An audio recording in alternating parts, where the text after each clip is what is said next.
Good morning, my fellow yogic travelers. I'm mighty glad to be alive today, and I hope that you are too, as we continue to live, laugh, love, learn, linger, and live the life we love. Well, I'm back from Mexico. It took me a couple of days to hit the ground running and get back to my schedule here. And also, I didn't want to lose my facial with the need to moisturize, exfoliate, tone, cleanse, hydrate, and so forth. So with the avocado oil that I got from the jungle Mayan ladies, I hope that I'm looking good for you. Anyway, it's Thursday, it's supposed to be story day. And these little vignettes, they can happen like in a minute, but they're potent, like a seed form.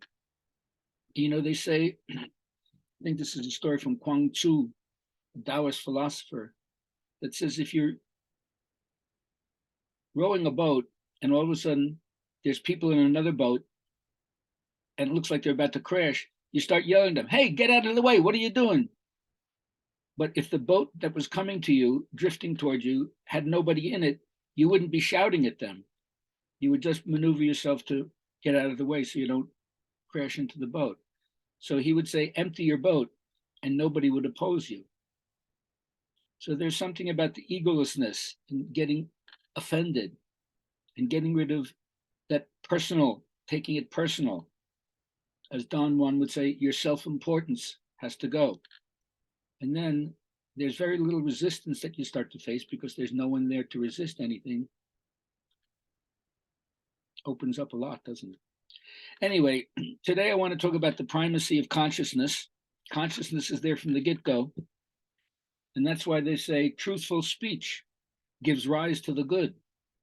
That's why in the Bible it says, let there be, and there is. There's something about the logos and what you say that brings things forth into manifestation.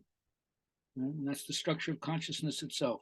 So I'm not a biblical literalist. I don't believe everything in the Bible is historically true, but the densities of the stories that are there are not to be forgotten, because when you take fiction as an abstraction, it can tell you a truth that nonfiction can't.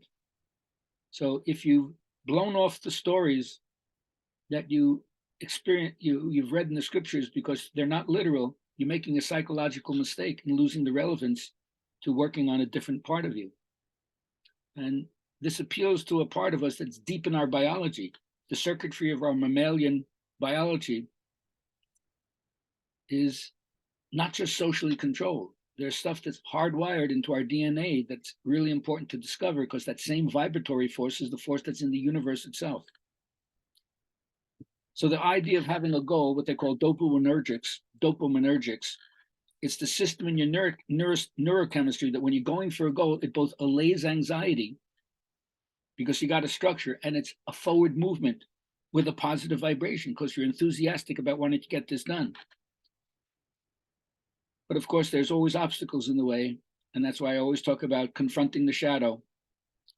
The shadow is the part of you that's hidden, repressed, denied, ashamed, handling grief or anger that you don't want to express. But the confrontation with your own shadow brings potency, especially if you can learn to integrate it, embrace it and integrate it. Otherwise, you're just too soft-boiled, too nice, and you have no clout. And then you don't think anybody takes you seriously. Maybe nobody does take you seriously. So I like to play the role of what I call the good father, but of course it's genderless. It's the good encourager to tell you, or to tell the kid in you or the scared one in you, get out there and grapple with it. You're as big as that chaos and you can do it. Or as my Marine drill instructor likes to say, get her done, son. So you got to believe in yourself. And I love this old metaphor of there's a part of us that's like a lobster. We have a very thin shell and we know we have juicy meat inside. So we're definitely available as prey to things that could snuff us. So first we build a hole, a safe space where we can get back into.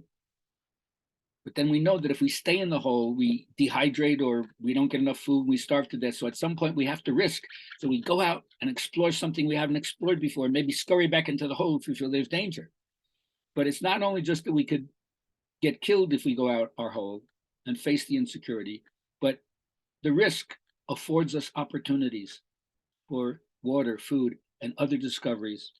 So once we have a safe space, we can go out and explore what we don't know. And then we go from what we don't know, what we know, to what we don't know, from what we have explored to what we haven't explored. So get out there and grapple with it because you're up to the task.